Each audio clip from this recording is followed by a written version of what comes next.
Racing to the 2025 Kentucky Derby, and we are back on the trail. We go to Aqueduct, Belmont at the Big A, and it's all part of a big day of racing at Aqueduct that does include the Remsen Stakes, the Demoiselle Stakes for 2-year-old fillies. We've got the Cigar Mile, and this time around we're going to take a look at the Remsen Stakes. They're going to be going 1.1 miles.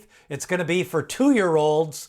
And it is a grade 2, but the Remsen Stakes, you know, it's 1.1 miles, and a lot of times the distance horses in this race, they continue on to races like the Jerome Stakes, then they go to the Wood Memorial. It's usually a key race for some of the prep races in 2025. Let's take a look at this Kentucky Derby prep season. 10 points to the win, 5 points for second, points awarded all the way down to fifth, and it's going to be on Saturday, December the 7th in New York at the Big A. A 7-horse field has been drawn, and it's led by a couple of recent maiden winners. You've got Tux out of post position. Number 1, going to go for Bill Mott. The sire is Tappet, a nice win at 6.5 furlongs in his debut in a smaller field. Aviator Guy goes for Chad Brown. He's got a couple of runners in this race. Picked up a win 2 races back. Interesting entry for Owen Hardy. He's got number 3, Poster. Turf to Dirt in here in the Remsen. Had a nice win on the Keeneland turf. Got more of a sprinters type pedigree. He's by Munnings, but Owen Hardy with a nice win with First Resort on the trail last week at Churchill Downs. Studley Do Right. Fans and handicappers have seen this one. He won the Tremont. He won the Nashua Stakes. Then we've got Keewatin, a fast maiden win. Can he get the 1.1 miles distance? We'll find out. He's going to probably be on the front end in this race. Then you've got Surfside Moon, 5 starts, 1 win. Gun Trader, 6 starts and 1 win for Gun Trader out of post position, number 7. So that is a look at the 7 horses here in the Remsen Stakes. Of course, a couple of maiden winners, Keewatin and Tux. You've got Surfside Moon, Gun Trader. Of course, he's by the Good Sire. And we're going to see how some of these horses develop here going 1.1 miles. Let's start off with the race replays, find out how they got here. Let's take a look at Tux. We go back to Aqueduct. The sire is Tappet, 6.5 furlongs. Comes a little bit off the pace, kind of bounds clear late. This was a nice win. You know, Bill Mott will take his time with his horses, and Tux in career start number 2 going to try to go 1.1 miles. Now you've got Keewatin. He had a nice win at Aqueduct to break his maiden. Kind of opened up by 3, held on for the victory, went wire to wire. That was start number 2. He seemed to progress from his first race to his second race, and Keewatin here in start number 3 going 1.1 miles. Now you've got Poster, a turf win last time out at Keeneland.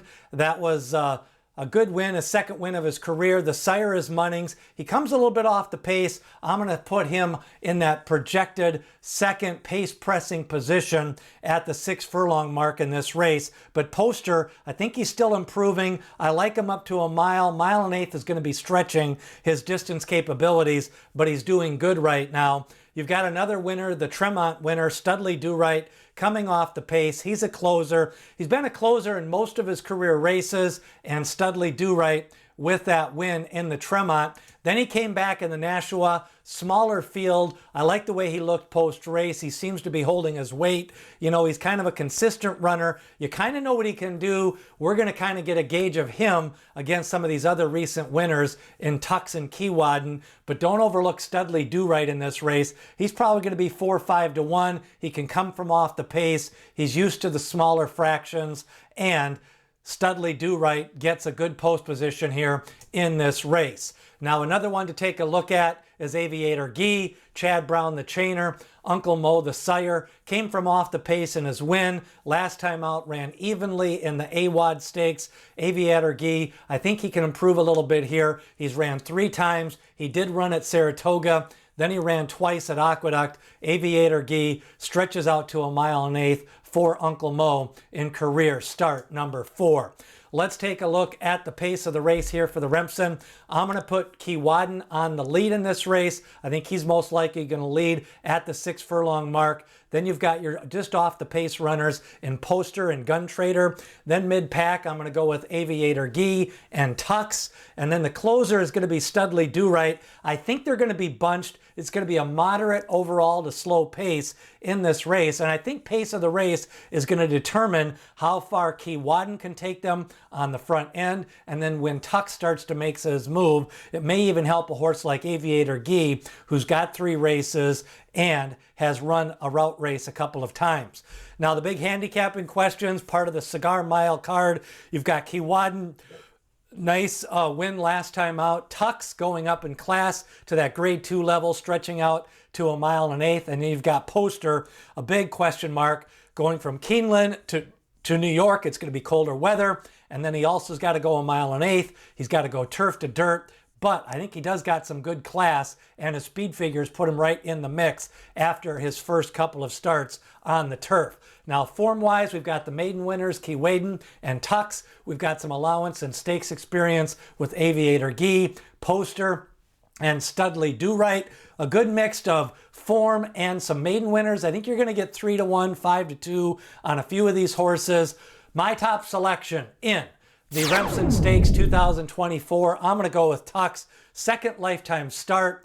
Going to be a big race for him, stretching out from 6.5 furlongs to 1 1/8. Keewatin's got a lot of speed. He could go wire to wire. I do kind of like the looks at Aviator Gee. 4th lifetime start. Ran evenly in the last couple of starts. He can come a little bit off the pace, and don't overlook Poster. My exactas are Tux over Keewatin. Aviator Gee and Poster can make the case for any one of those 4 horses here in the Remsen. Other contenders, definitely Keewatin and Aviator Gee here in the Remsen Stakes. The juvenile racing season continues. We've got the Springboard Mile on December 13th. The end of December, we go back to the fairgrounds for the Gun Runner. We got the Los Al Futurity coming up. Then the Demoiselle Stakes. You've got the Starlet Stakes and the Untappable.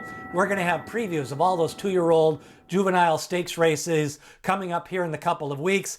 We're also going to preview the Cigar Mile, and we're going to have picks for the entire Cigar Mile card. Free racing picks. Sign up below in the description, and we'll have picks for all 3 races of the Cigar Stakes races. And then we've also got some picks later on this month, Oaklawn Park and the Fairgrounds, for part of their big cards as we get closer to the start of the year. The Triple Crown Prospectus comes out Monday, January the 6th. Every Monday, we write about the 3-year-olds, the fillies, and the boys. Sign up. If you're already signed up, you're good to go. Look for it in the description. The Remsen Stakes, Tux, Aviator Gee, Poster, Studley Do Right. Who do you like in the Remsen Stakes? Leave a comment, big A, share and like this video, and remember, support the channel as we get you ready. And D. Wayne Lucas always says, people have opinions, horses have the facts.